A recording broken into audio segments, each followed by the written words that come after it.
All right. Well, good afternoon, everyone. Thank you so much for taking time out of your busy week to do some learning on the ham radio front.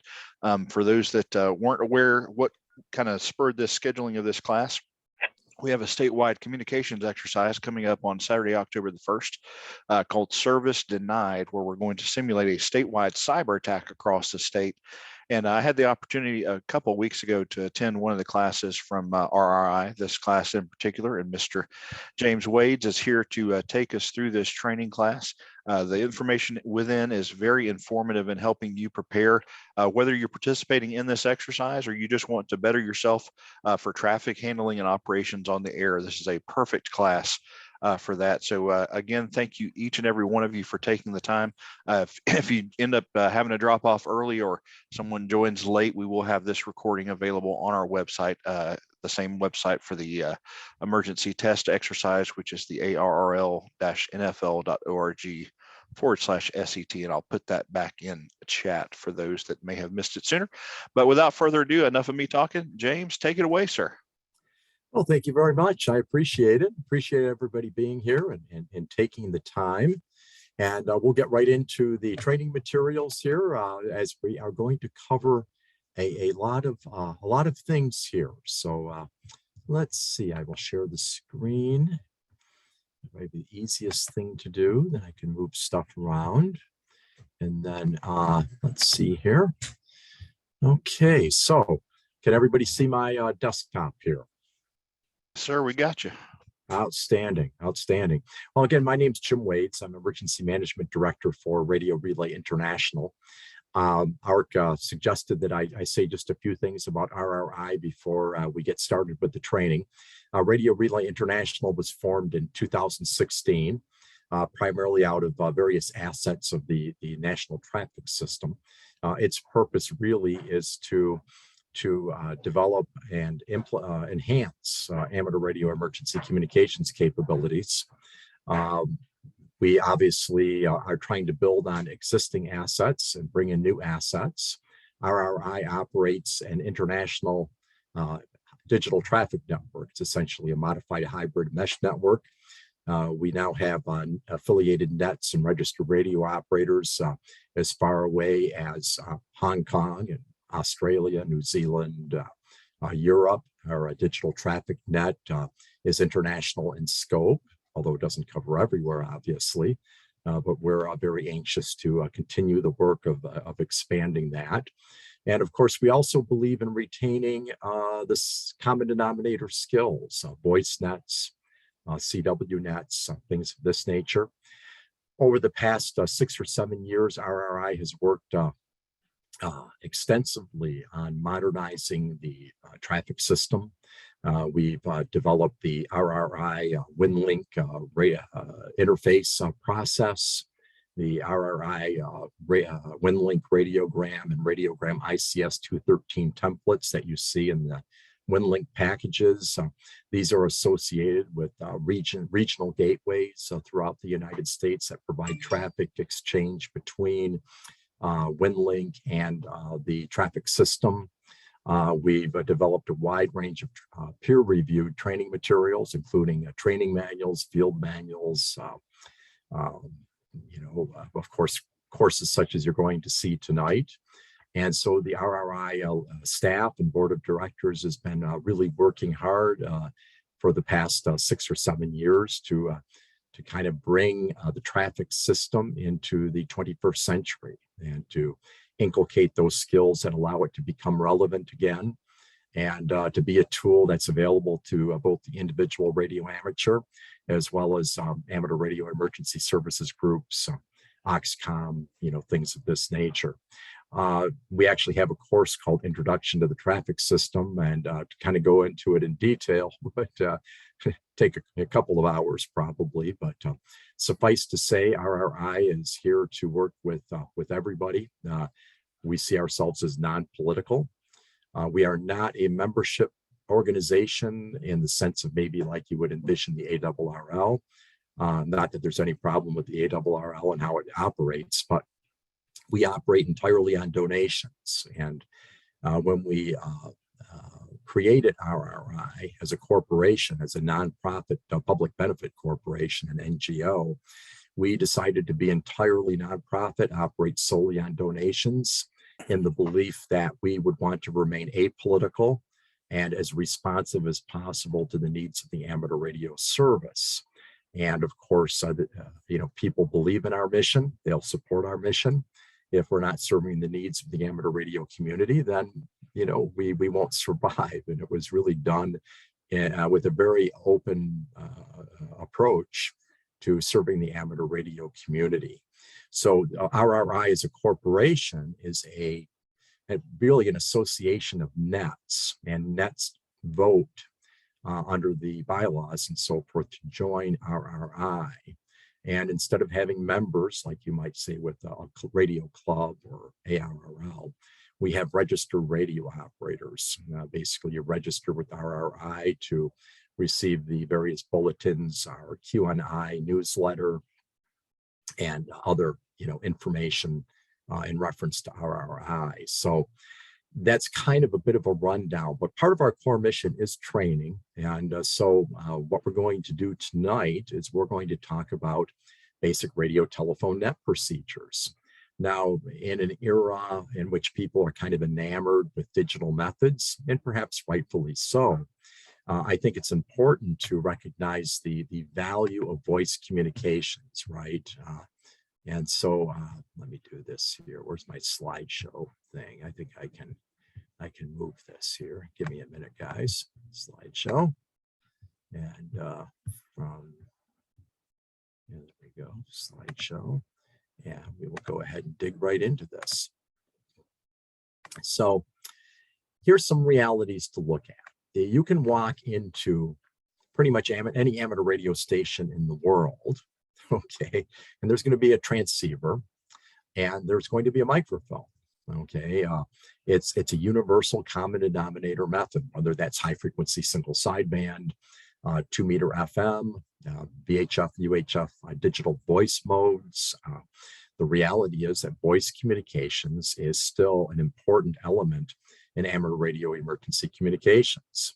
And there's many situations where you probably won't use a digital method. So you're standing out at an incident command post during a major train derailment, for example, providing some value-added communication services to your local MCOM or your local emergency management association. And you may be using a write and rain notebook, pencil, some message forms, and a handheld radio. So again, we see value in retaining and developing the concept of common denominator modes. So things like voice and CW and the like. So let's talk a little bit about voice communications, okay, or radio telephone communications, as it's kind of traditionally called. Talking is very natural. We all talk. We begin talking when we're little children, and our verbal skills and our vocabulary increase, and our ability to communicate becomes more nuanced. And therefore, talking is entirely natural to people.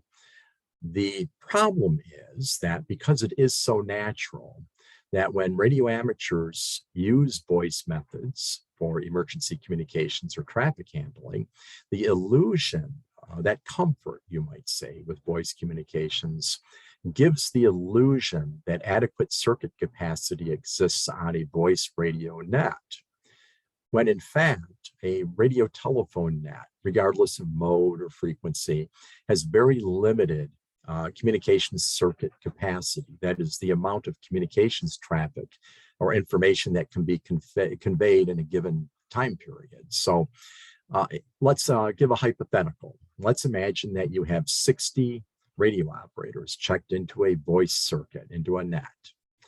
And each of these radio operators has an equal amount of communications traffic. And each of these radio operators has that traffic of equal priority. So it's just a hypothetical. Well, you have 60 minutes in an hour, you have 60 radio operators, and they all have an equal amount of traffic or important information that needs to be conveyed. It's very reasonable to, at least again, hypothetically speaking, recognize the fact that each of those radio operators has 1 minute per hour to convey that information. Okay, that's not a lot of time. And you'll run into ARRI's groups and the like who will often try and concentrate all of their MCOM activity on a single frequency, when in reality they should probably be, subdividing or layering voice circuits based on emergency management function to manage that circuit capacity. So certainly that's one way we can do it. But when it comes to the fundamentals, the individual radio operator has to exercise brevity. And I'm fond of joking that brevity is the soul of emergency communications. This means proper use of prowords, proper use of the standard phonetic alphabet, speaking clearly and concisely, and so on. So again, even if you just have 30 radio operators on a net, and they all have an equal amount of communications traffic, they have 2 minutes per hour during which they can convey message traffic. And if you've ever participated in a Mars voice net or a NTS voice traffic net, you'll find that it takes a couple of minutes to send an ICS 213 or a radiogram or something similar. So now that I've kind of beat that dead horse with the 2x4, let's kind of move on here and talk a little bit about the tactical or record message traffic. So does this general rule of brevity apply just to traffic nets? Of course not. It applies to voice nets and tactical nets and things of this nature just as well, right? Even when you don't have to necessarily transcribe a message, somebody still needs to log the fact that communications traffic occurred. Information needs to be conveyed accurately. And this is nothing new in telecommunications. Many years ago, well over 100 years ago, a gentleman named Walter P. Phillips, who founded United Press, wrote that it may seem paradoxical, but it is the time lost and not the time gained on a communications circuit that counts. In other words, if you do not transmit a message, be it tactical or record message traffic accurately the first time, guess what happens? The receiving operator has to ask for what's called fills, for corrections. You may need to repeat the information, all of which eats up that valuable communication circuit capacity. So again, accuracy, conciseness, and brevity, and so forth is essential to radio, telephone, or voice communications. Now, you can test this theory a little bit if you like when you travel around the country. So just as a kind of an exercise, next time you're in a strange area, maybe you're out traveling on vacation or on business, look up the local ARRI's group and find out when their net is. Now, most ARRI's groups have, for example, a weekly ARRI's net. Okay, so find that frequency, find the PL, check into the net with your call sign and do it absolutely according to Hoyle. Say, for example, this is Whiskey Bravo 8 Sierra India Whiskey, no traffic, over. Okay, I could guarantee you, I would be willing to bet my IRA that in the vast majority of cases, 9 out of 10 or more, the net control will not be able to get your call sign. All the familiar call signs, he'll get them right away. He recognizes the people's voices. He recognizes the individuals. He's heard the call signs before. But if you drop an unfamiliar call sign into that ARRI's net, you will have to repeat it 2, 3, sometimes 4 times. And even then, sometimes the net control won't get it right because he does not have the basic, what you might call traffic handling skills of decoding the phonetic alphabet. The letters are confusing. B sounds like D, sounds like E. Now imagine instead of a call sign, we're transmitting something important like 1,2 dimethyl hexachloride or something like that, or we're transmitting a medical term.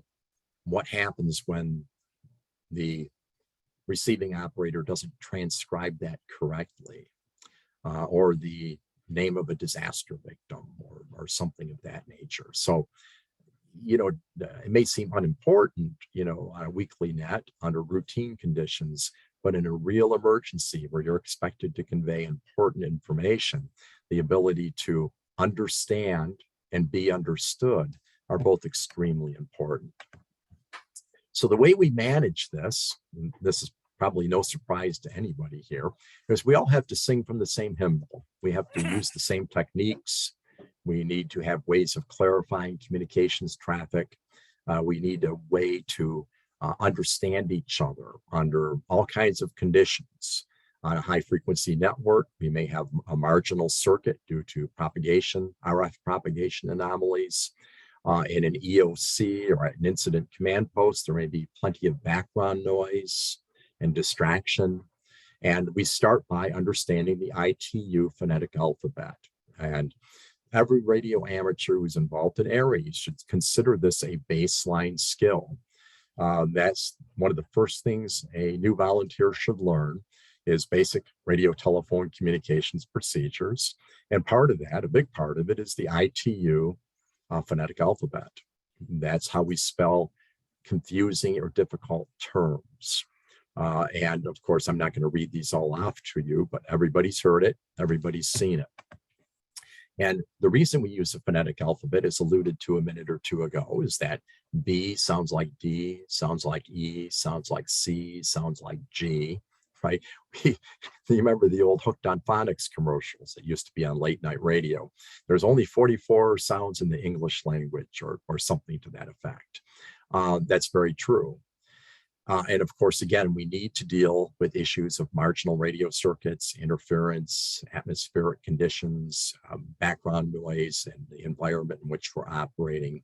And so even those of you who think, well, I'm going to be on a crystal clear digital voice circuit or, you know, a 2-meter FM circuit, you still need to know the ITU phonetic alphabet. So there's also procedures that go hand in hand with this. So for example, if I'm going to spell the name or transmit the name of the town Escanaba, I might say in the process of transmitting a message, Escanaba, I spell Echo Sierra Charlie Alpha November Alpha Bravo Alpha Escanaba, over. Okay. And so when you're going to spell a phrase, or I should say a word or a group, it is proper to use the procedural phrase, I spell.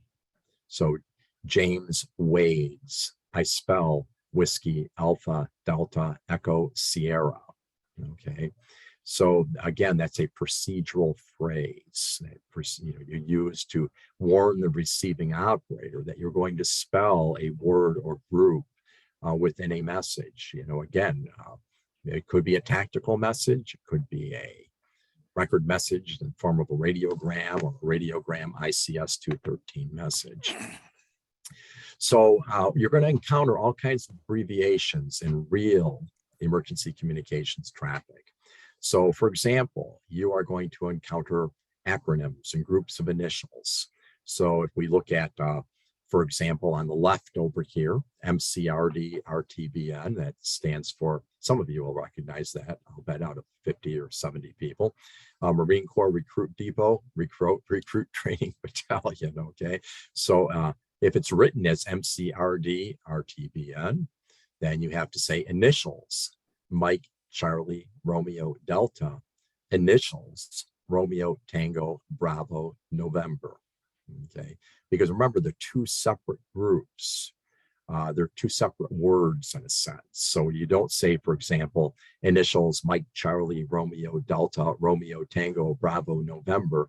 That would be incorrect. If it's written as two separate groups, okay, in a message, or they have somewhat separate meanings, then it's initials Mike Charlie Romeo Delta, initials Romeo Tango Bravo November. Okay, so that's how you handle groups of initials and some of the common acronyms. Figures. So for example, the zip code 62959 is figures 62959, Or if you don't want to be quite that formal, you can probably get away with figures 6, 2, and 9, 5, 9. But be sure to enunciate clearly, okay, when you transmit numbers. And again, numbers can be critical. You know, if you're asking for, you know, a certain quantity of medical supplies, a certain quantity of cots, if you're providing an address to which disaster supplies have to be delivered, street numbers are critical, right? Highway numbers are critical. The state highway number, you know, state highway figures 5-2, or, you know, interstate figures 9 or 4. So again, be very clear and concise. And remember, it's the time that you lose on the communication circuit when things aren't understood and repeats are necessary. That's important. It's not the speed at which you transmit. That's that paradoxical concept, okay? Another thing you're going to encounter in the emergency communications environment, particularly with record message traffic, if you have to send a, you know, a radiogram ICS 213 or something, is mixed groups. And so, for example, if you look at 416th, okay, like 416th Signal Battalion or something like that, so that would be mixed group figures 416 Tango Hotel, okay, mixed group, you know, figures 416 Tango Hotel. It's probably okay too to say mixed group 416 Tango Hotel. But again, enunciate clearly and use the pro word mixed groups. Ham calls, you know, mixed group Whiskey 6 Romeo Romeo India. Okay. So these are some of the ways in which you can clarify communications traffic to ensure the receiving operator truly writes down or understands what the directive is, what's being requested, etc. Okay. And these, again, apply to all communication situations. So RRI has looked at, and when we started developing many of our training programs and materials, we didn't do it in a vacuum. We went to various ARRIs groups all over the country, and we tried to identify both shortcomings as well as best practices. And you'll find there's a lot of variation in ARRIs groups, from county to county, state to state. Everybody kind of has a different way of doing things. So we tried to identify best practices and develop methodologies to kind of create a baseline of skills. And one of the things that we developed was what you might call RRI Training Aid TR-005. And what we're going to do is we're going to bring that training aid up. And this is something that you can use on your nets, basically. So let me do this here. Can I collapse this? I think I can. Yeah, there we go. And let me blow this up a little bit. And it came up in browser. But anyway, this is like a 3-page document that's available on our webpage. And this is an excellent tool for training on weekly ARRIs nets. And essentially, it's a group of random words, names, technical terms, etc., that you can go ahead and utilize to train your individual ARRIs volunteers. So essentially, net control calls one of the net participants. The net participant responds. The net control directs him to transmit a particular group. And you'll see the list of groups on the following page. And then the net operator responds by pronouncing the word, utilizing the phrase I spell or mixed group, figures, whatever the case might be, and the correct phonetic alphabet. Then the net control operator acknowledges him. So if we come here, for example, to page A or page 2, if you look here, section A is technical terms. So, for example, I may say, NR8TU, spell group 1 over. And then, of course, NR8TU responds, NR8TU, Roger, anemometer, barometer, I spell, Bravo, Alpha, Romeo, Oscar, Mike, Echo, Tango, Echo, Romeo, barometer. Okay, and then that control responds by saying, W6RRI, Roger, out. Okay, and if you go through here, you'll see there's quite a variety of terms, right? There's some meteorological terms, there's some, electronics terms, there's some mixed groups. So, for example, WB8SIW spell group 30 over. WB8SIW, Roger, mixed group for Charlie X-ray 5000 over.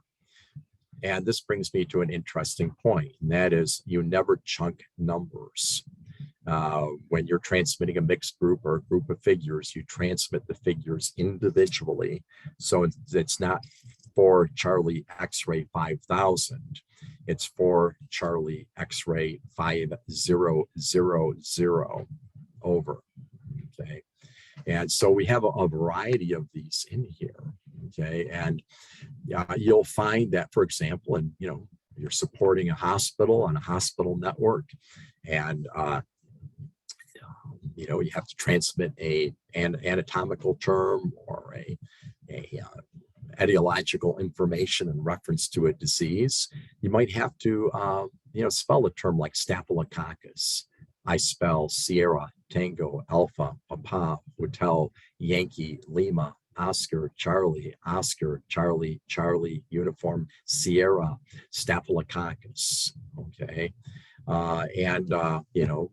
So you can use these to kind of drive home the fact that providing emergency communications for important agencies is a significant responsibility as well. Okay. For example, a patient has to be moved to a different hospital and they want to know what he's suffering from, and you have to transmit a term like clostridial myonecrosis, or something of that nature. You can spell that out phonetically. Most of us don't know how to spell these technical terms intuitively. If you look here at Group C, we have some chemical terms, right? So if you have a major hazardous materials incident where you're providing some value-added communications for emergency management or the fire service, and they want information on what was in the railroad tank car, and the DOT placard's not visible, but it's identified on a manifest that in the rail consist, that car contains methyl ethyl ketones. So you would say, methyl, I spell Mike, Echo, Tango, Hotel, Yankee, Lima. Ethyl, I spell Echo, Tango, Hotel, Yankee, Lima.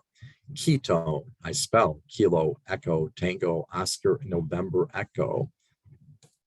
Again, you can look through this. There's mixed groups of figures.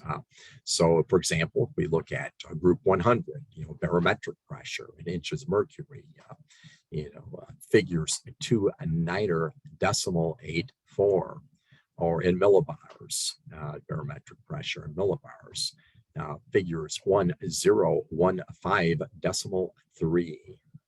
Okay. So you can kind of look through these and work with them, right? Here we have mixed groups in Group E. So, for example, number 105, Fleet Support Training Unit, okay, FSTU. So it's initials, Foxtrot, Sierra, Tango, Uniform.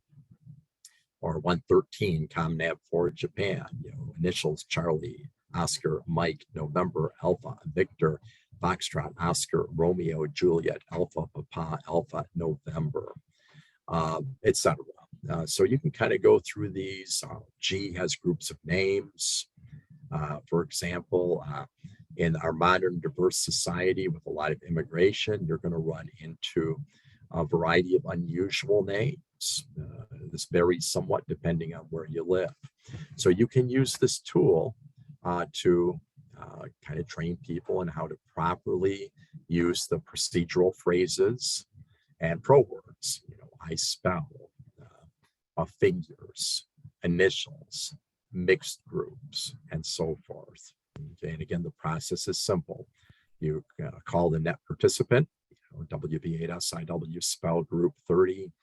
WB8SIW responds Roger, and then he pronounces the name, says I spell or mixed group or figures, and then he says over. Net control acknowledges it, and you move on to the next operator. You do this periodically on weekly nets, and before you know it, you got a group of well-trained radio telephone operators. So let's have a little bit of fun, and let's see if we have a few victims over here. And Jim, we had a couple questions come up in chat real quick too. Yeah, sure. Go ahead and read those to me. Yep. So Jeff K4GNU said, what if you can't pronounce a word to use it before saying I spell? Good question. You simply say I spell. So let's go down here, for example, in names. Let's get this. How about this nice Polish name, Wisniewski, and group 155, Stanislaw Wisniewski. Okay. So you might say, an Englishman anyway, an American's going to say Stanislaw, then he might come to Wisniewski and say, I can't pronounce any. So you simply say, I spell whiskey, India, Sierra, November, India, Echo, whiskey, Sierra, Kilo, India. And that's how you manage that problem. Very good. And then Mike WA8VEC said, I thought a decimal was pronounced as Romeo or the letter R. Well, not necessarily. It depends on context. So in radiotelegraphy, historically, the decimal in a lot of communications traffic was transmitted as R. So on a CW net, that barometric pressure 29er decimal 84 would be transmitted 29 R84, 29 Romeo 84. If the convention exists, so for example, there's if you go into the National Emergency Communications Response Guidelines on the RRI webpage, you'll see that there is a weather observation standard message format. Okay. And in that format, because it needs to be interoperable between voice and CW and data circuits, the R convention is used, okay, because it's kind of a standardized format. And you'll see it's actually written out as 299er R84. So then if you have to move that message from, say, digital or CW to voice, then it does become 29er Romeo 84, because that's how it's written. So if it's written as 29er R84, use Romeo, but you can use decimal too as well. Anyone else have any other questions before we jump into the hands-on?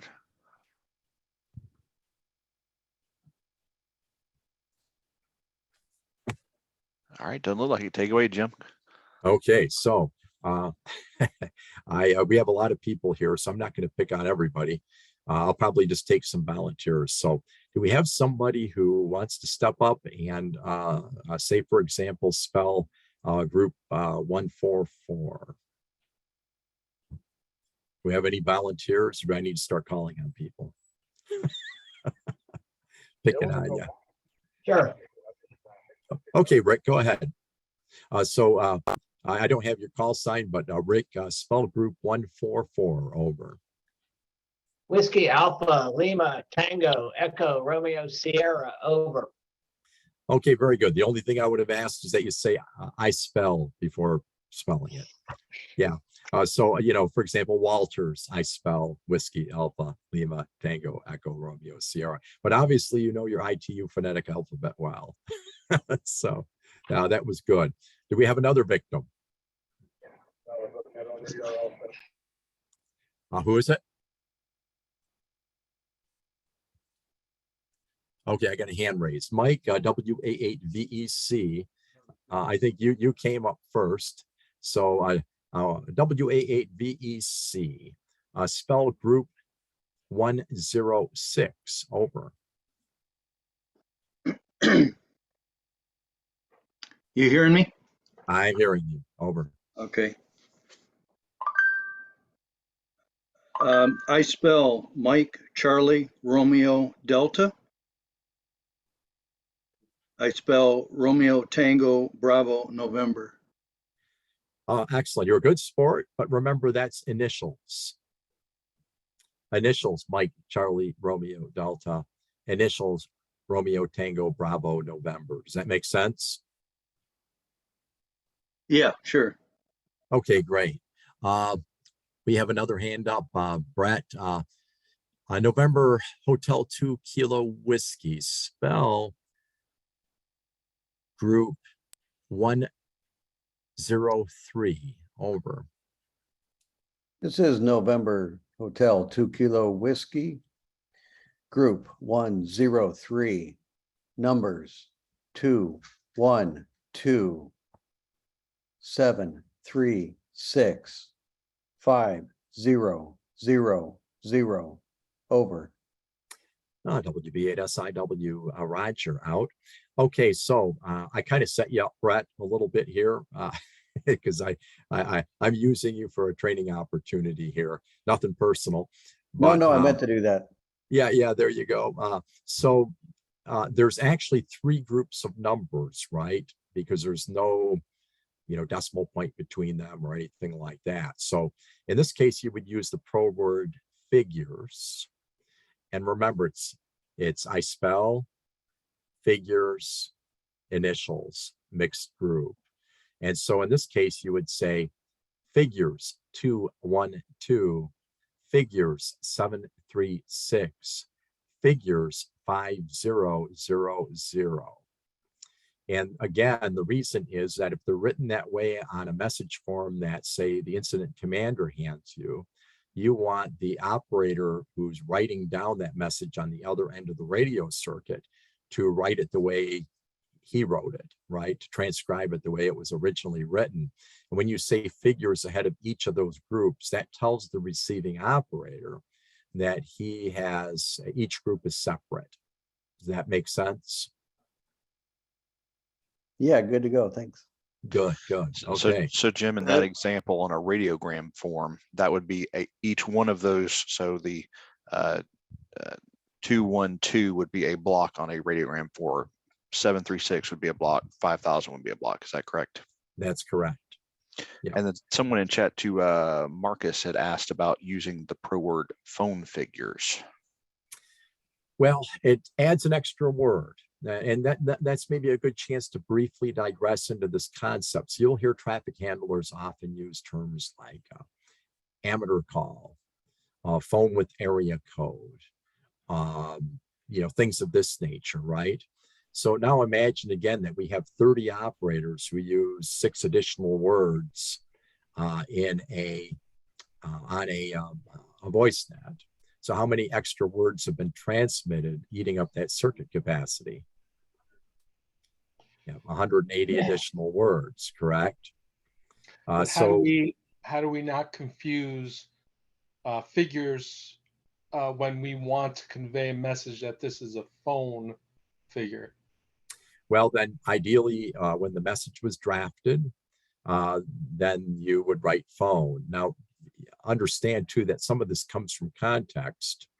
So, for example, if it's James Wade's figures 810 Skyline Drive, Marion, Illinois, figures 629059er, figures 618, figures 993, figures 8513. I pretty much know that's a phone number, correct? I mean, that's intuitive. The person who drafts the message, if we're talking record message traffic, say an ICS 213 or whatever, is concerned that there's going to be some confusion in reference to what that group of numbers is, then probably should write phone ahead of it. But generally speaking, as a default, when transmitting an address, it's generally understood that that grouping is a typical phone number. Does that make sense? Yeah. There's nothing wrong with saying phone, unless saying phone is unnecessary, I guess would be a good way to express that. Our goal is to be as brief as possible, but yet not surrender the correct meaning of the message. So in a lot of cases, you don't need to say phone or phone with area code. You simply need to transmit the groups of numbers. Do we have anybody else that wants to transmit a group? Any other volunteers? Of course, nobody ever likes to be put on the spot, right? So let's. A question Yeah, go ahead, Mike.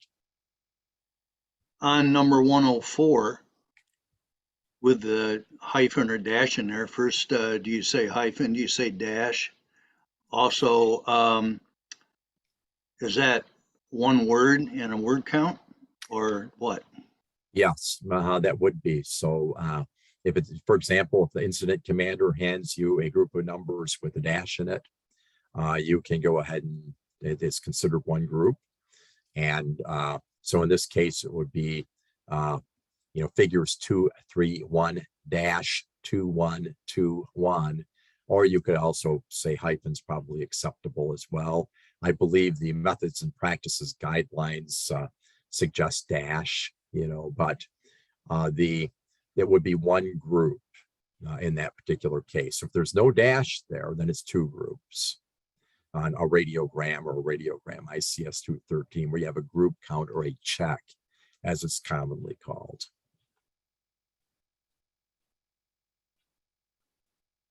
We had another question there in chat. Will W7WMS asked, does the dash make it a mixed group? No, it shouldn't make it a mixed group because it's a figure itself, right?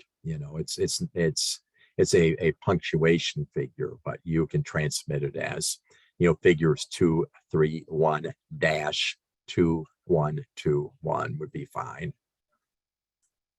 Now, remember, that may not be a phone number. That may be a serial number.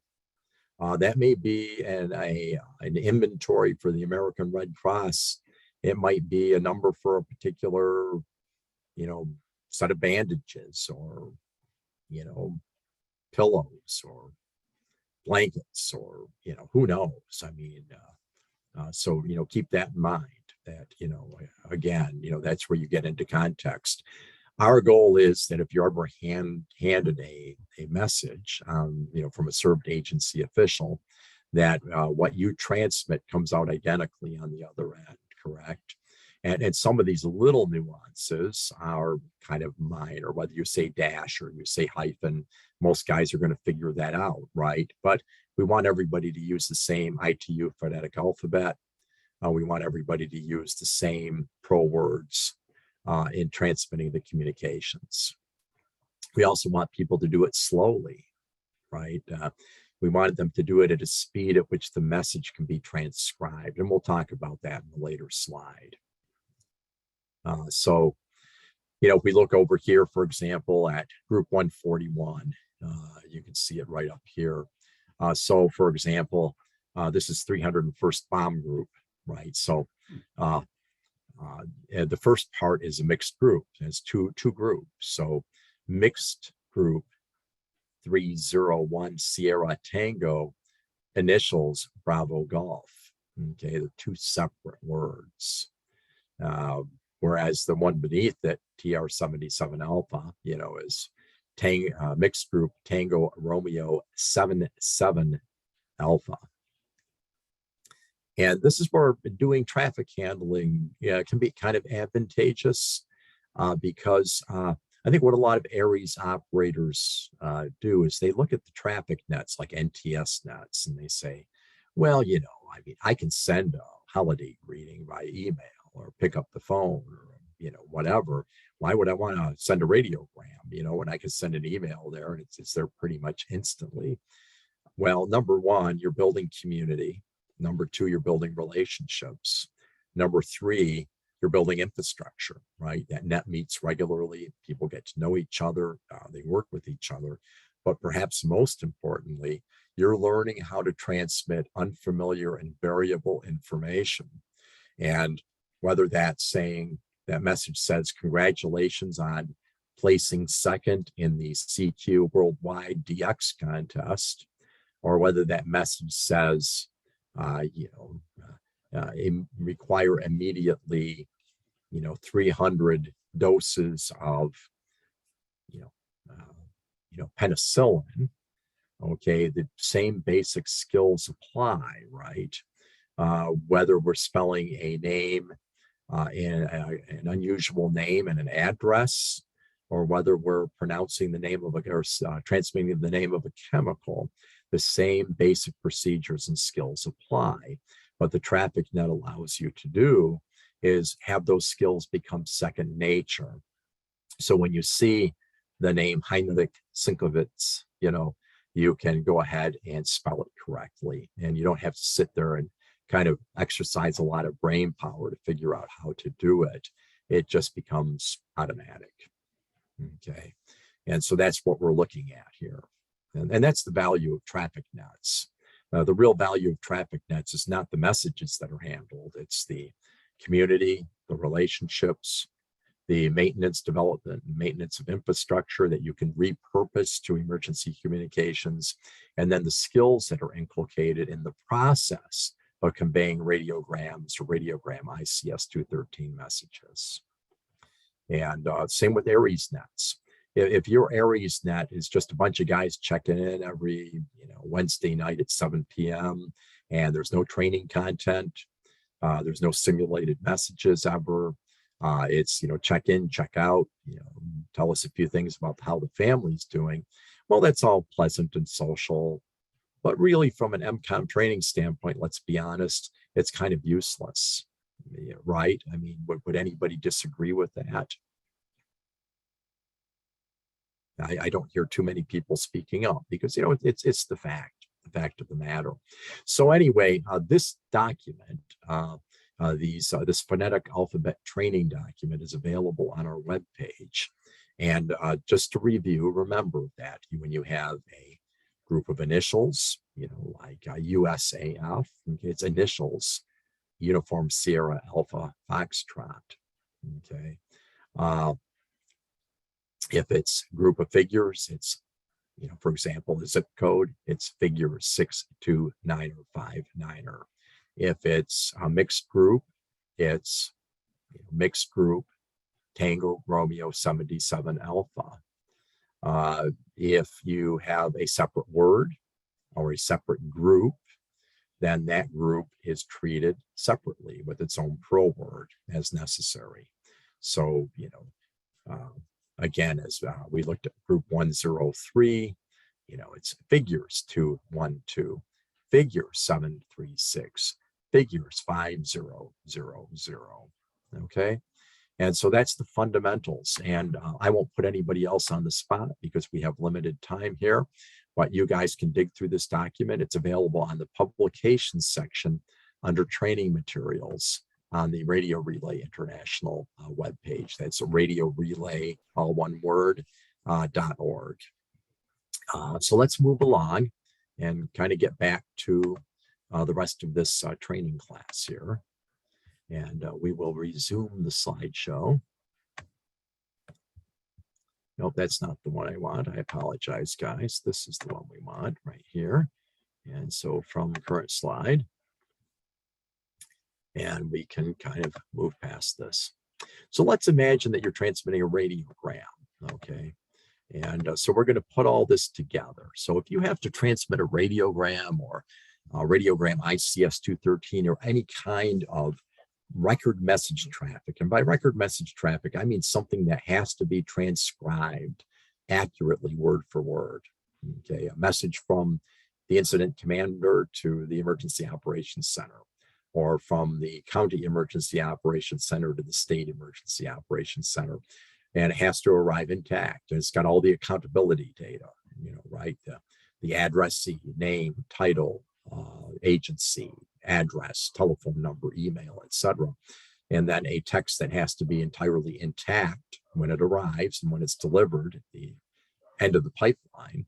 Well, we need to ensure that we do that accurately. Now, a lot of people will transcribe messages with a stick, with a pen or pencil. And remember, you can only write so fast. In fact, the average person can probably only write at maybe 18, 20 words a minute legibly. Okay. The problem is that depending on where you live in the United States, if you live in New Jersey, you probably talk about 300, 350 words per minute. If you live down in Georgia, rural Georgia, you might speak at 300 or 250. There's these little differences, but people speak 10, 12, 15 times faster than the average person can write a message out. So when you have to transmit a message, or record message, or even tactical communications to some extent, you have to govern yourself and slow yourself down. You have to imagine yourself writing the message as you transmit it. In the radiogram itself, because we have the network management data at the top, we typically, because it's always in the same sequence, we don't need to use the header titles like precedence, place of origin, date of origin, etc. And then we only spell the unusual names and words as necessary, right? And we avoid those time-wasting procedures. So let's take a look at, the radiogram itself. And I'll kind of zip by this particular slide. But in the radiogram, there are two breaks in the transmission, one that follows the address and one that follows the text. And the reason for that is these two breaks give the receiving operator a chance to interrupt and request what's called fills or clarifications on the content of the message. As a general rule, when you unkey your mic during these two breaks, the receiving operator, if he says nothing, that means he assents to having received the message correctly. So you unkey your mic, you hesitate for a few seconds. If he doesn't say a break, say again, word after or word before or group such and such, then you proceed with the next component in the radiogram. So let's take a look at this guy over here. It's a very simple radiogram. So for example, I'm sending this to somebody who says, WB8SIW ready to copy over. And I say, message follows. Number 1, routine. Whiskey 6, Romeo, India. 20, Imperial. I spell India, Mike, Papa, Echo, Romeo, India, Alpha, Lima, Pennsylvania. Figures 2230, Zulu. March, figure 2. Stanley, Wisniewski. I spell Whiskey, India, Sierra, November, India, Echo, Whiskey, Sierra, Kilo, India.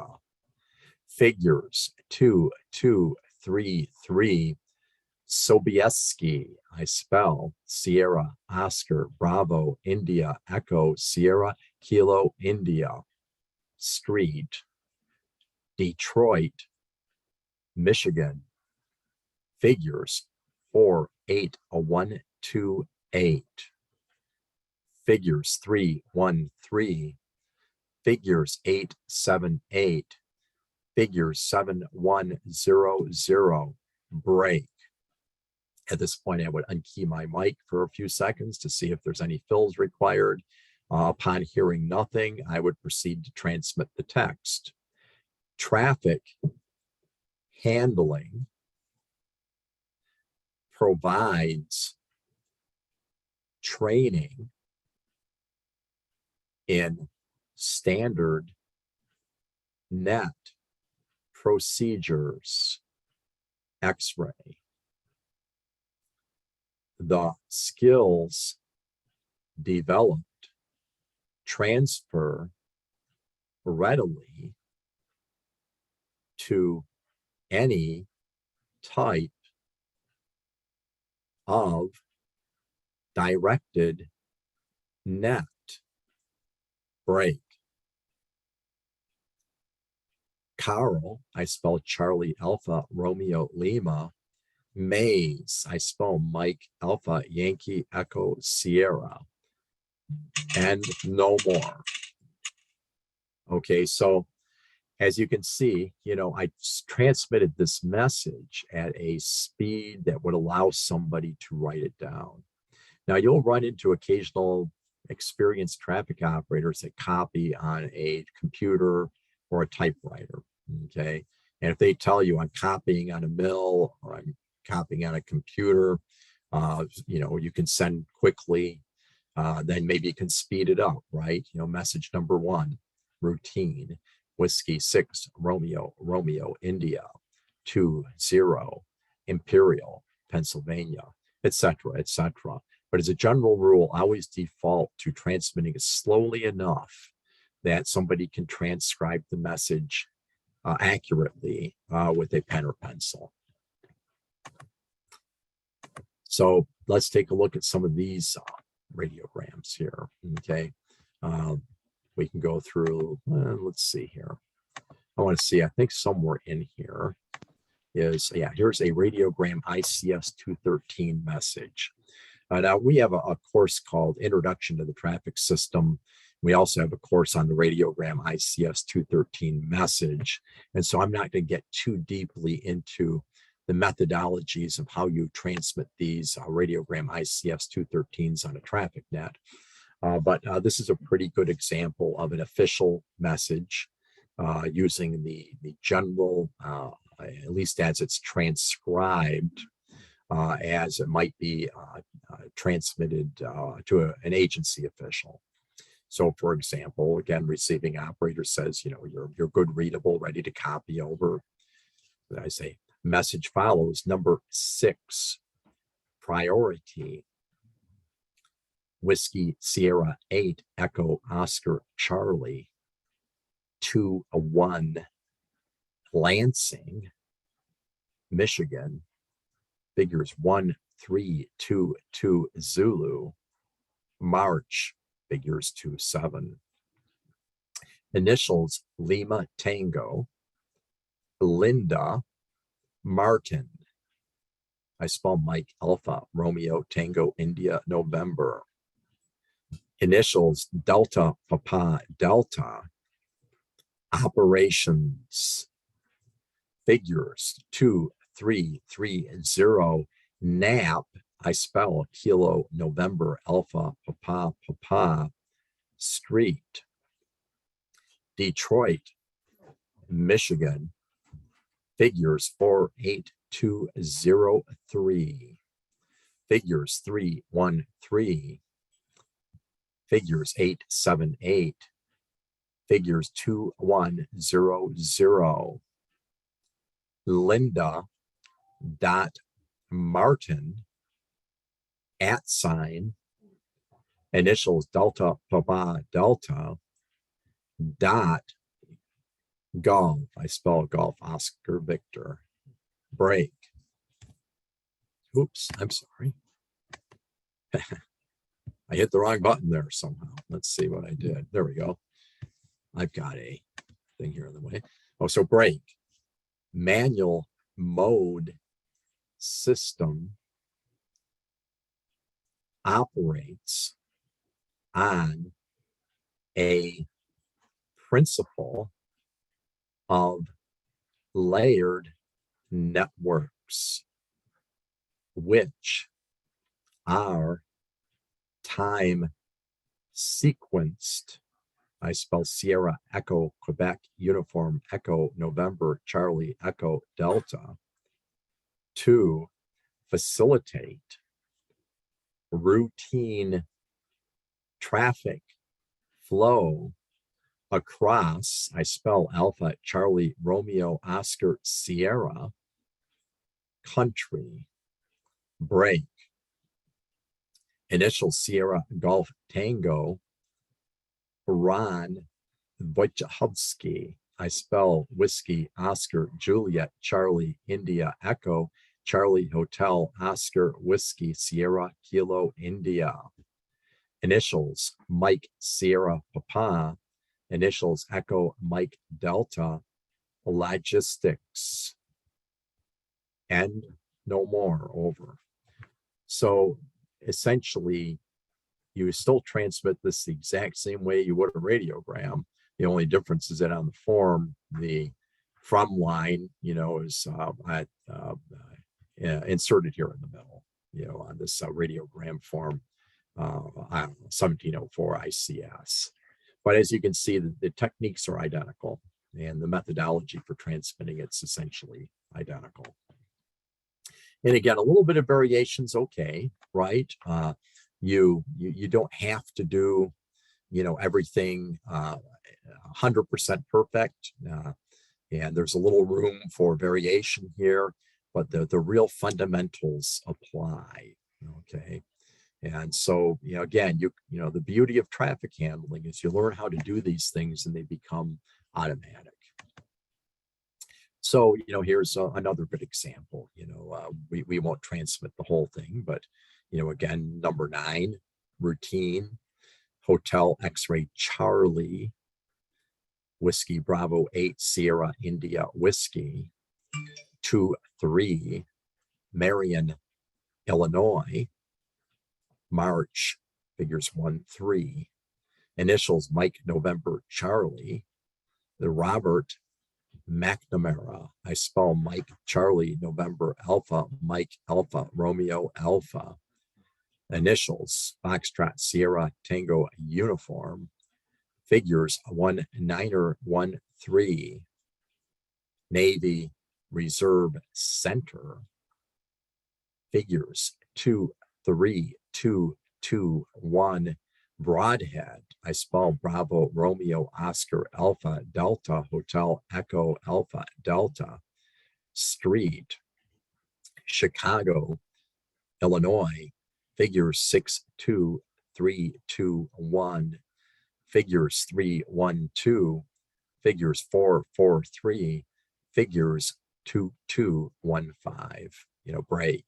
And then, of course, we proceed with the rest of the message. And Jim, just for a couple comments here in chat, the speed at which you're reading is we're obviously trying to make through the class in time. And if you were doing this on the air, you would likely speak a lot slower than that, especially if someone was copying via, pen and paper or pencil or whatnot. So just wanted to point that out. Jim's speaking a little bit quicker just for the sake of trying to not keep everybody here all night. Yeah, right. I'm trying to pack everything in a limited amount of time. Yeah. The trick really, Ark, is to just imagine as you transmit it, a picture in your head, yourself writing it down. Yep, absolutely. Or count to 5 or something like that's what I typically do too. But one of the points just here real quick while I'm chatting is just practice makes perfect on this, and the more you do it, the more you'll get your rhythm. And we have numerous traffic nets across the state, other states, and so on, your weekly Aries nets, those types of things.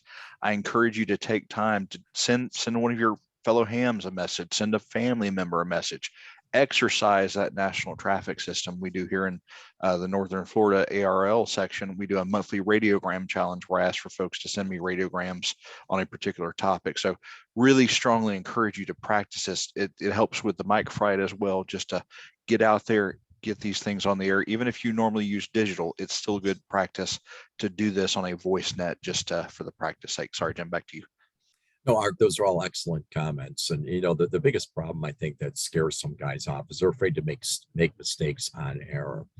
But this is amateur radio as opposed to professional radio, which means we all have room to learn. And even if you totally mess it up first few times you do it, nobody's going to, look upon you poorly.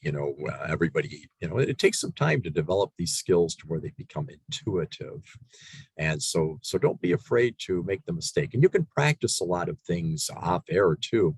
So if you're driving around, say on the interstate, you see a license plate number, you can use the proper procedural phrases and the correct ITU phonetic alphabet. So if you have a license plate in front of you, it's, you know, a DLW 123 is, say, initials, Delta Lima Whiskey, figures 1, 2, 3. You do that for a week and it'll be pretty much automatic. It's not really rocket science. It's just a matter of the willingness to do it. So let's take a look at some actual messages that have been transmitted over traffic nets. Here you can see kind of I guess some guys call these spam messages, right? You know, messages that are transmitted to encourage people to get active on the traffic nets. They do keep the nets busy and they do have some value. And they do expose people to the traffic system and ARRIs and MCOM activities. So, you know, here's a good example, right? You know, I'm not going to go through the process of transmitting it. Then over here, we have some exercise messages. Radio Relay International conducts between 3 and 4, typically 3 to 4 national level disaster telecommunications exercises per year. Some of these are designed to test a specific mode. Some are designed to familiarize operators with a specific message format. Some of these are designed to actually support, or in concert, you might say, with an agency. So, for example, we've done a, you know, Navy medical exercise. We've done, you know, we have ongoing exercises with the U.S. Army Mars Region 2, an interoperability exercise. A lot of that involves digital traffic net and the WinLink RRI gateways and interface. On the infrastructure side, but voice and CW nets and other digital modes at the last mile, you might say, at the section or local level. So this is an exercise SITREP message. And if you, again, look at the National Emergency Communications Response Guidelines, you'll see there's a standard format for situational awareness reporting. And this is from an exercise we did back in 2020. And so, for example, on this particular message, you might transmit the text as exercise, a SITREP, 1 slant PIMA.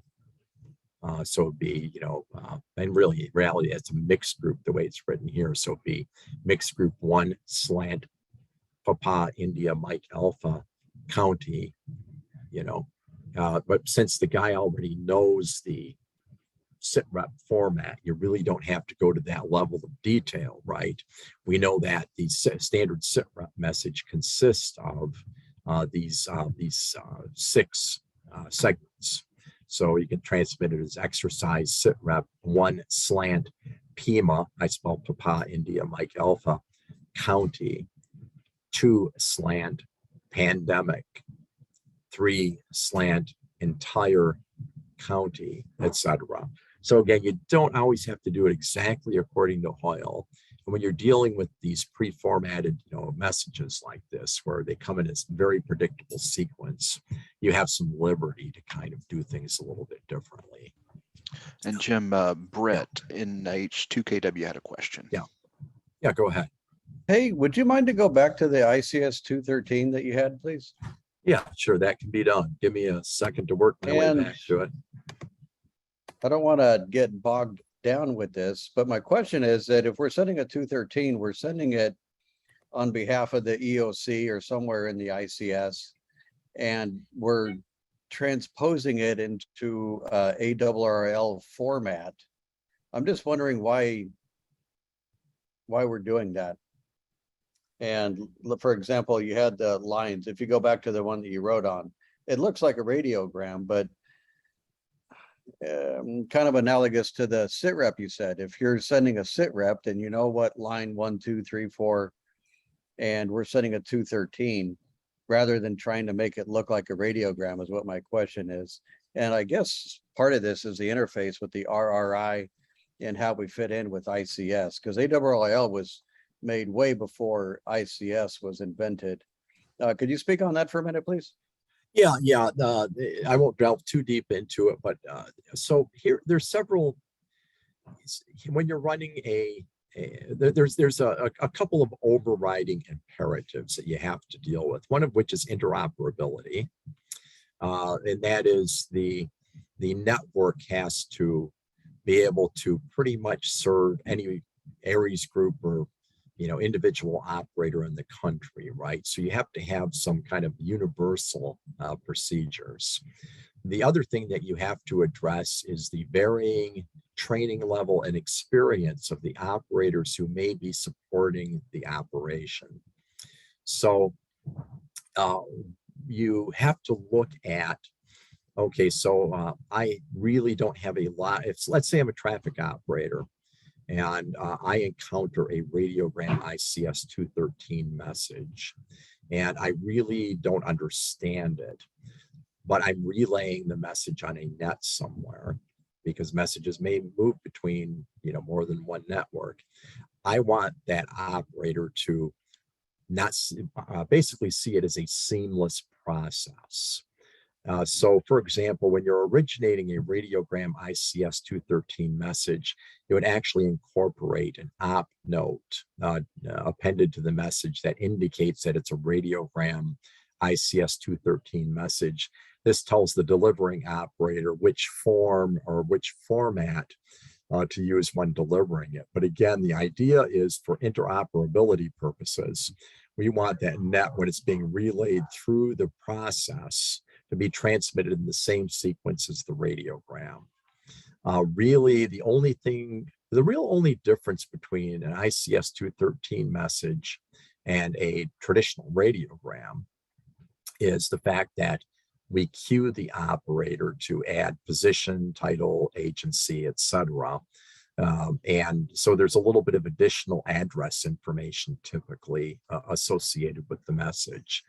The preamble, a lot of people think this is an affectation, but the preamble actually exists for the same reason that there's a preamble appended to every email you send. You don't see it too much these days, but those of you who are old enough to remember, for example, email messages years ago, you would see all the network management data and the header in an email, and that all still exists. The software hides it from you, but essentially we go ahead and hold on just a minute. Yeah, and while he's doing that, Brett, one of the other explanations I've heard of when to use this. So, for example, if we are sending messages directly inside of the state, you're communicating directly from your EOC directly to the state, and it's not having to traverse a ham radio style net. You can deliver those directly just as an ICS 213 form. But if you're having to rely on circuits to go across the country or something along those lines, that is a situation in which you would typically, have a radiogram formatted, or have a 213 formatted into an radiogram to be able to transmit it across those ham radio circuits, was another way that I heard it explained. And I know we're short on time too, so I don't want to dive too much deeper, but Matt KD8TTE did a great video on this too. I'm going to post the link for that into chat.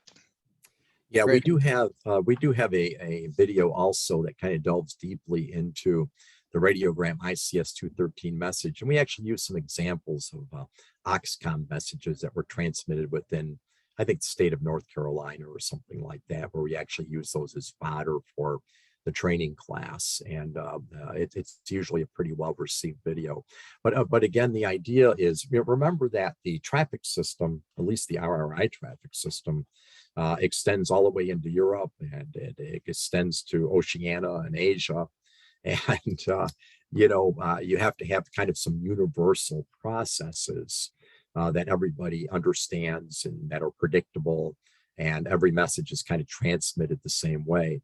And Art made the essential point. So for example, if I have a point-to-point circuit within my county, and that I know that message is never going to leave my county, and I know exactly what's happening on both ends of that radio circuit, I don't necessarily need the network management data. I don't necessarily need to use the radiogram.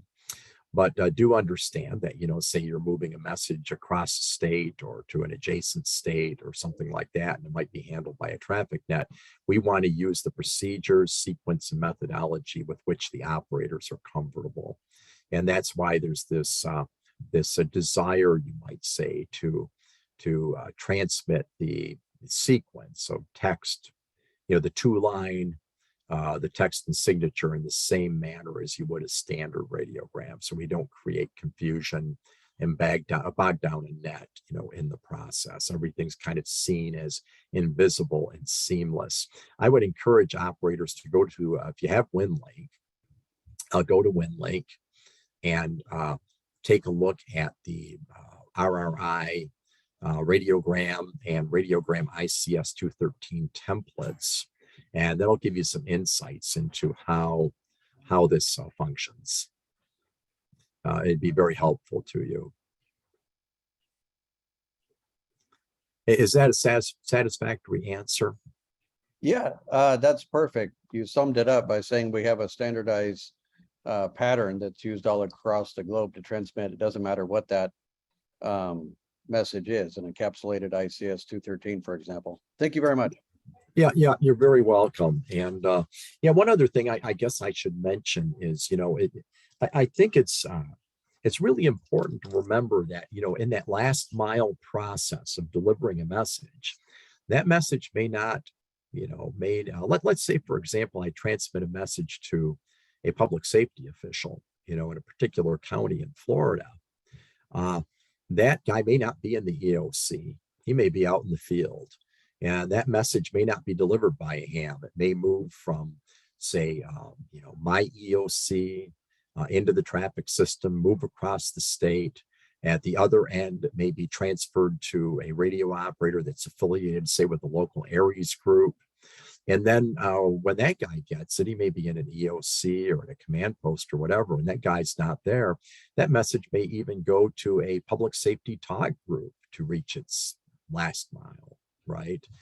So messages can move between radio services. They can move from Mars to NTS to ARRI's. They can move from public safety talk group to say maybe ARRI's to NTS, and at the other end come out, or vice versa.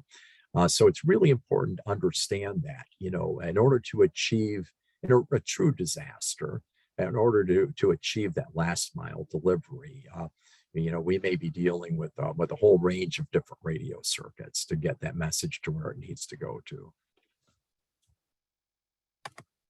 Okay, so let's move on. So again, I gave some simple examples here. This is a net report. Oh no, this is an operational readiness report. I'm sorry. And what an operational readiness report is RRI. If you look at the emergency plan, we have a position called the network coordinator. And so every traffic station that's active in a disaster operation transmits an operational readiness report. And what this operational readiness report indicates is what networks he's active on, both local and section, region, area, including mode, frequency, etc. Which ARRI's groups he has connectivity to, and what agencies he has connectivity to. And the network coordinator takes all of this data and he puts it on a spreadsheet. And the spreadsheet, is basically a searchable spreadsheet. And so, for example, if somebody at the National Response Coordination Center contacts me and says, I need to get a message to Pottawatomie County, Iowa. Do you have an outlet there for a priority message? I can look at that spreadsheet and say, yes, we have an operator here. He's active on these nets, and this is the best way to expedite that message to its destination. It's important to understand, we don't cover it here, but within the context of the RRI National Emergency Communications Response Guidelines, there are two configurations to the traffic system, one of which is the routine configuration. That's kind of the day-to-day, operations where the amount of time that it takes a message to get from point A to point B is not particularly critical. we kind of treat all traffic as routine.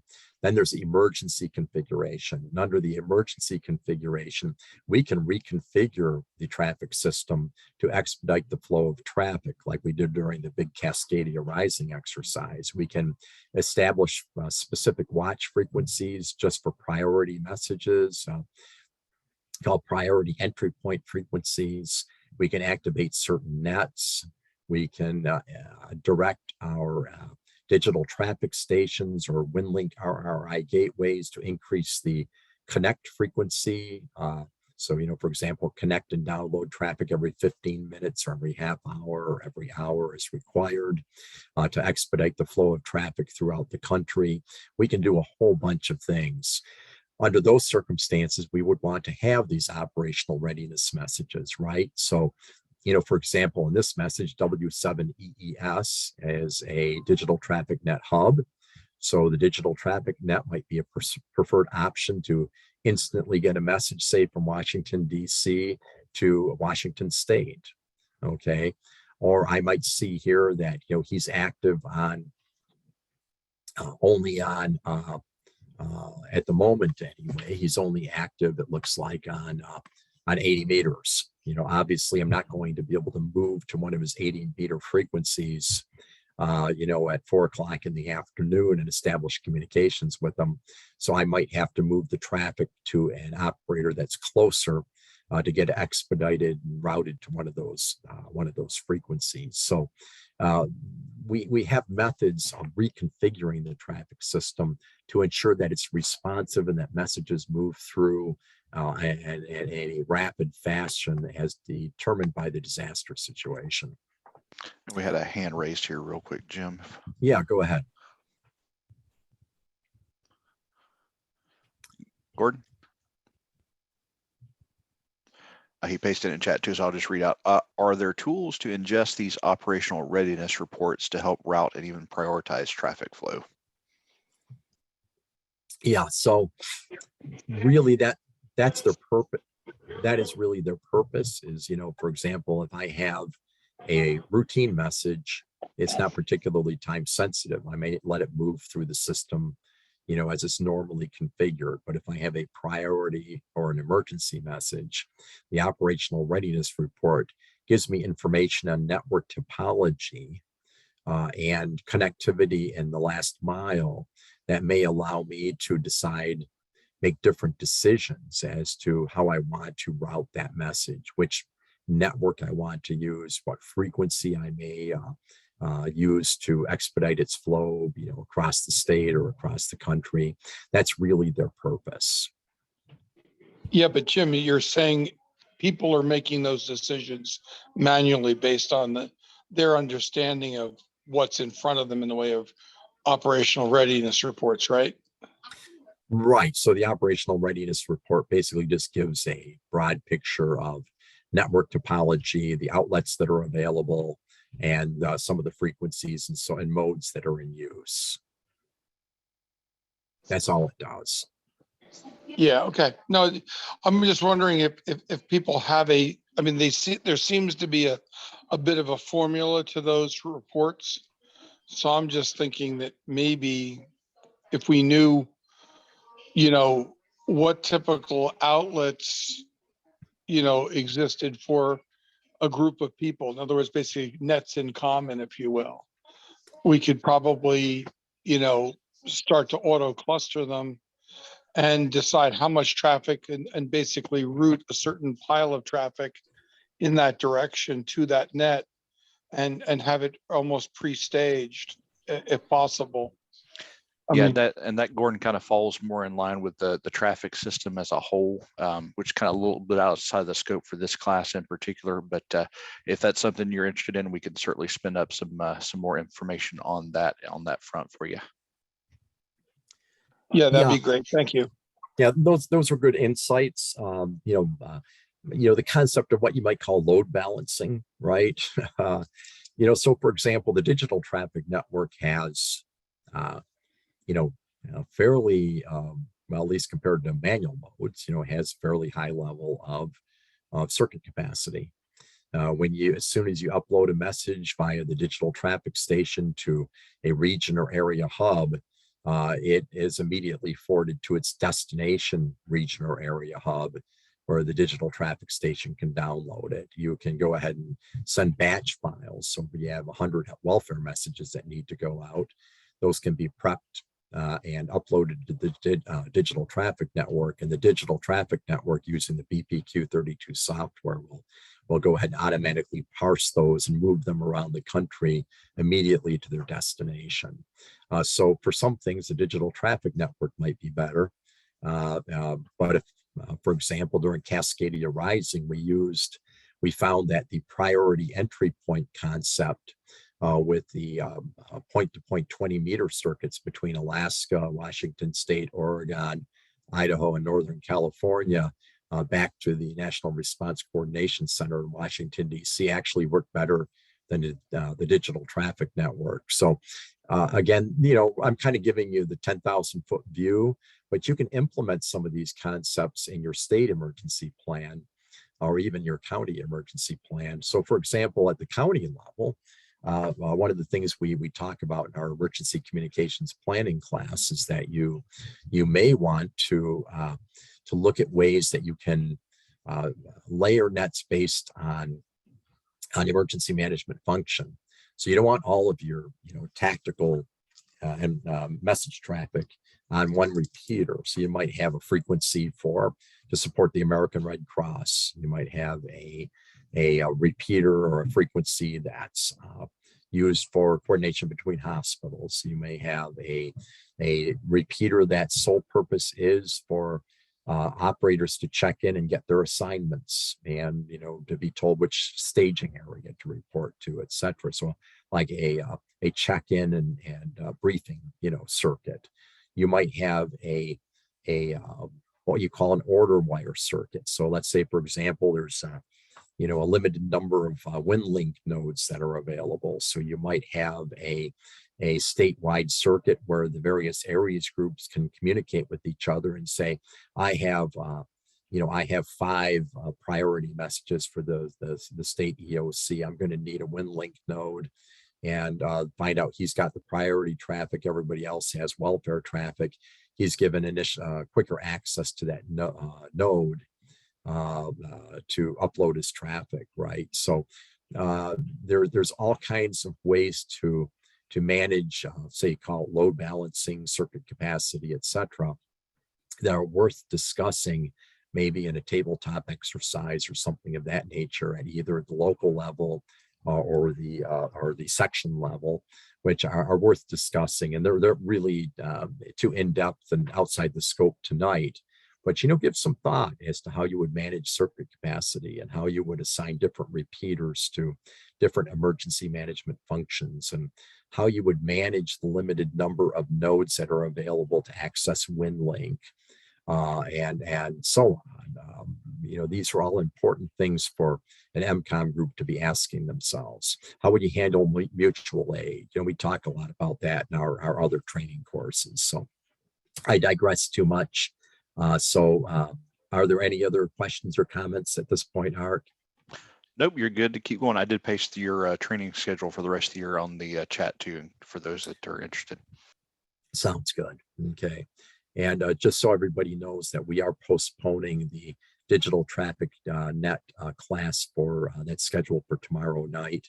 I think it's Thursday night, I should say, tomorrow night, due to a scheduling conflict, and I apologize for that. But all of the rest of the classes are on the list are still good, and we will reschedule that digital traffic net training here for a later date. Let's close with the basic prowords. When you say over, a reply is expected. When you say out, that means no reply is expected. Okay.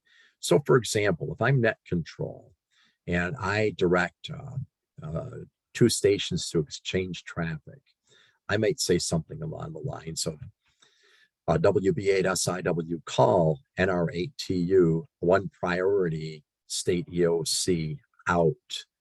When I say out, that indicates that I have surrendered the radio circuit and it's available for those two operators to use. They don't need to say anything.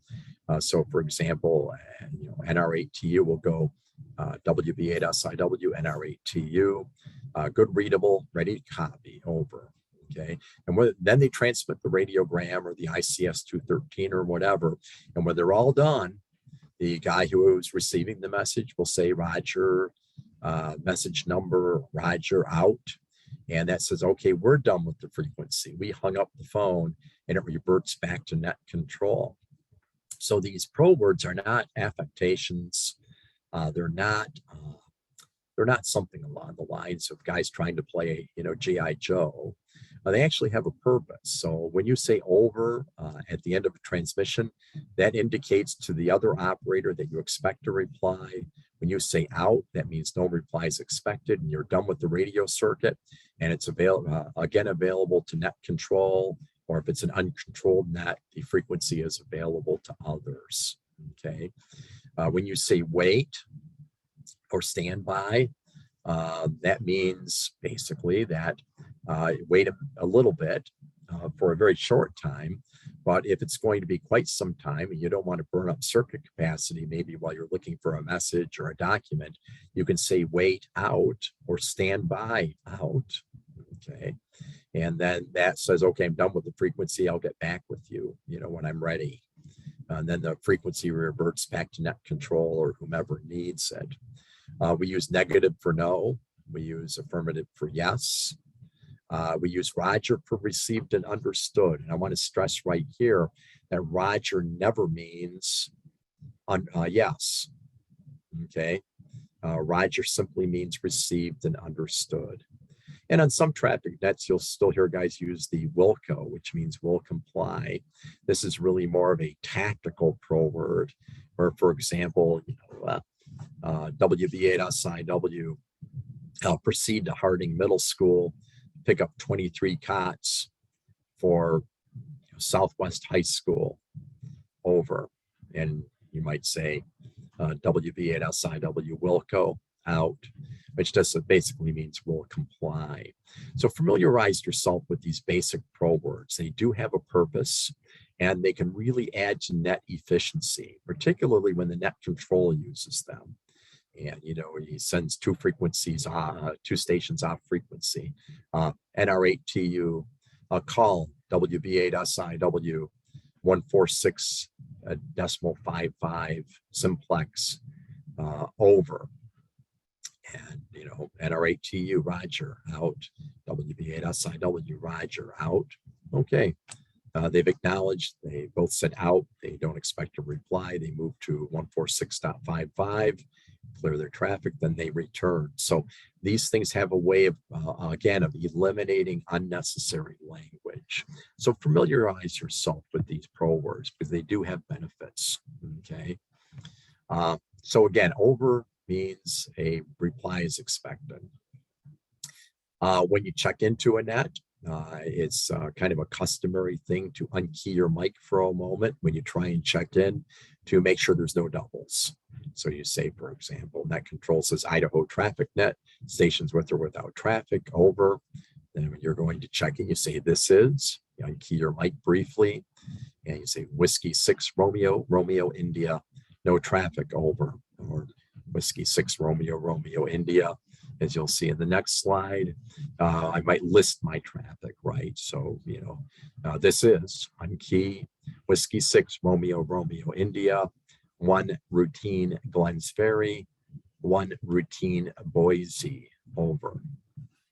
That control acknowledges Roger, W6 RRI, 1 routine Glens Ferry, 1 routine Boise, out.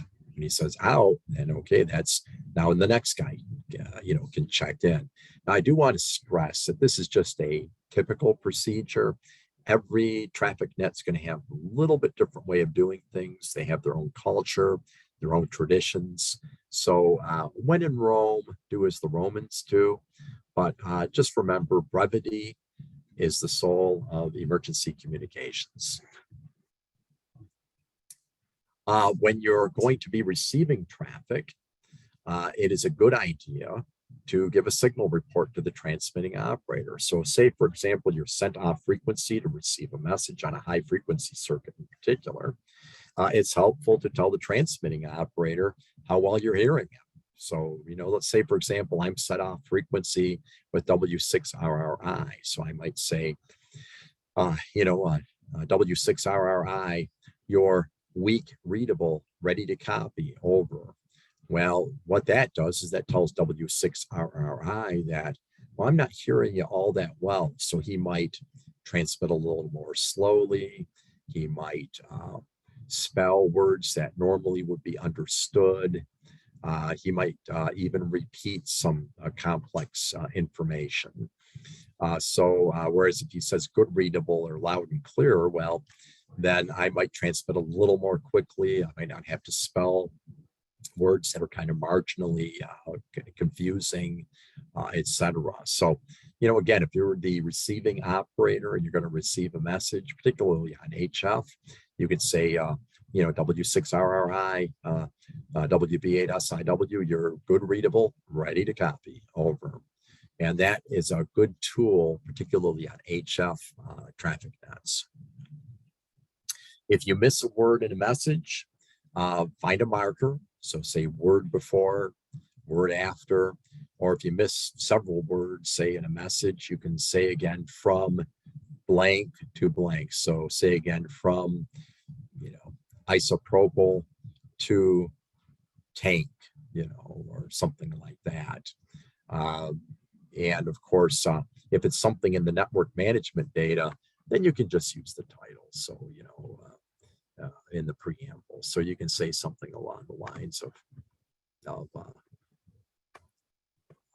for example, say again, station of origin, say again, time of origin, say again, handling instructions, something like that. That's all perfectly acceptable. Yeah, how did that happen? I guess some kind of strange pencil thing going here. Let's see, that's odd.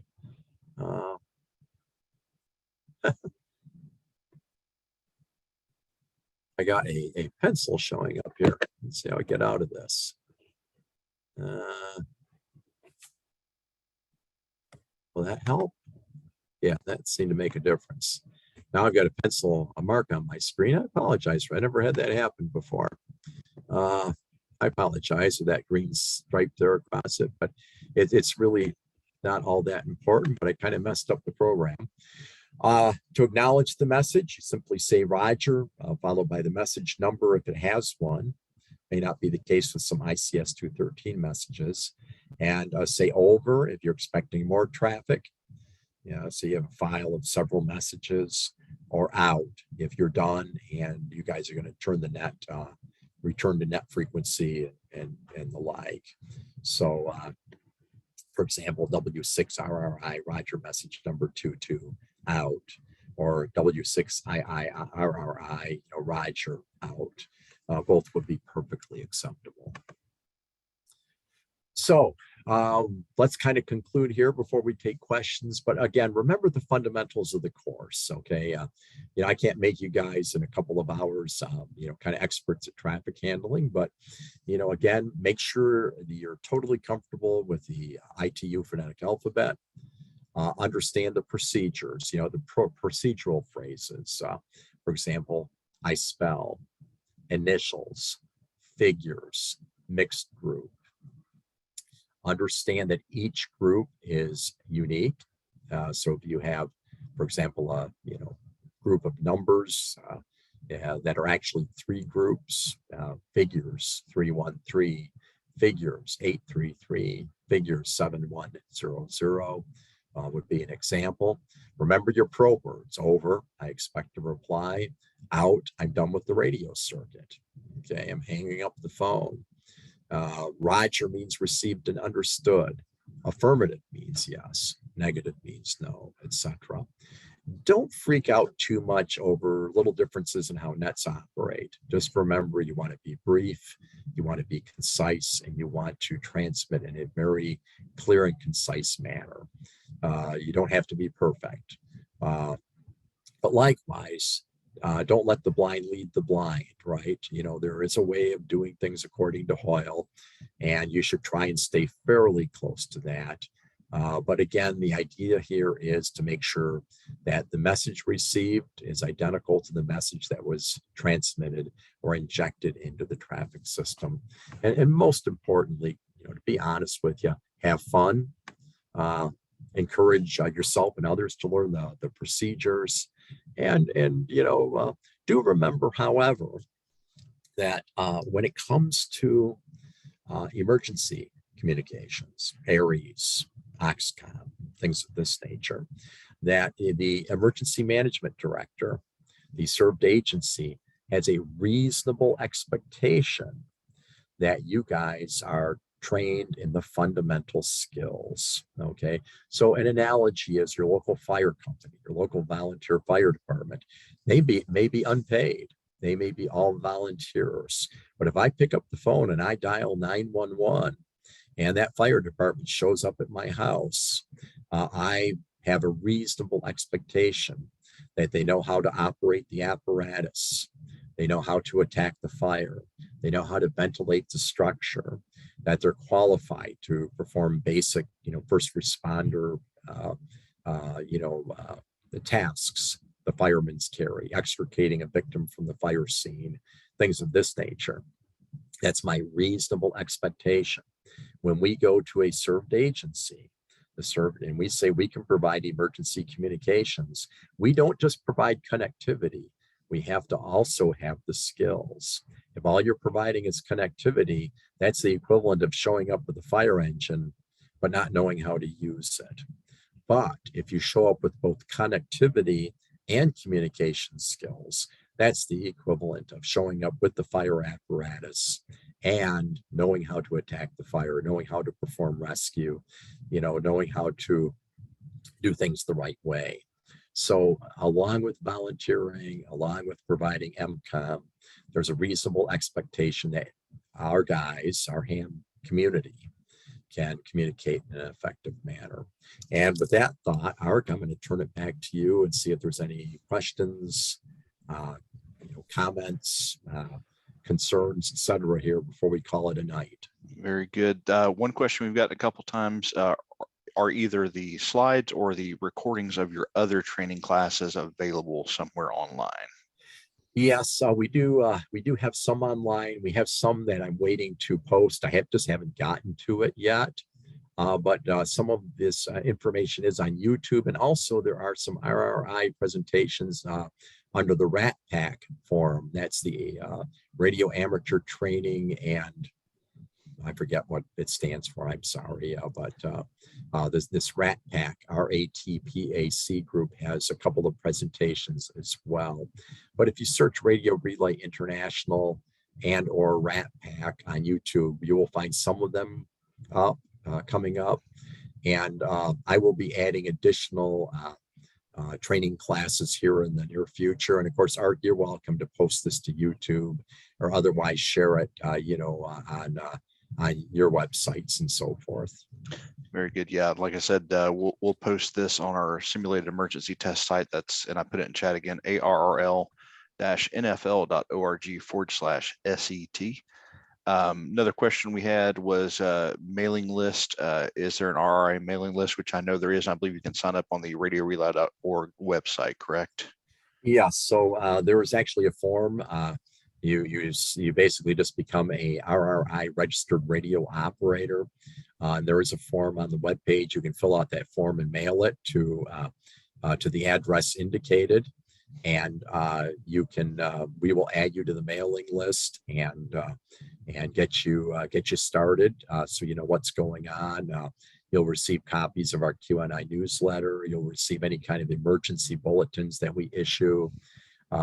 You'll receive notice of upcoming emergency communications exercises, training classes, and so forth. And there are no dues for RRI, although we do accept donations. So, if you want to send a few bucks our way, we're always happy. But, you can become an RRI registered radio operator, and the only thing it costs you is the time to mail in the form. Very good. Any other questions? Either pop them in chat or raise your hand or just unmute and come on while we've got Jim. While we're waiting for folks to post any questions, please do, if you enjoyed this class, would like us to do more of these at a state level or kind of get these things together, please do let me know, send any feedback to my email address, which I will post in chat. I think most everybody has it at this point, but if not, it is in chat again. But please do let us know. There are several other training opportunities online like this. Jim mentioned the Rat Pack. There's Wave Talkers for WinLink. There's several other opportunities like that. So please do avail yourself to those. Tony, it looks like you unmuted. Do you have a question, sir? I was just going to say thanks and make sure everyone records their time for this training. Turn that in to the ARRL. I think they still give credit to ARRI's organizations on that. Yep. Let your local EC yeah. know. Yep. Thank you very much. Yep. Thank you. Any other actual questions, or we'll call it stop on the recording and then you can free talk if needed, but any other questions? All right, Jim, thank you again so much for your time this evening. Really appreciate you doing this for us. And I'm going to stop the recording real quick. And if anybody has any other ad hoc questions, feel free, but let me hit the stop real quick.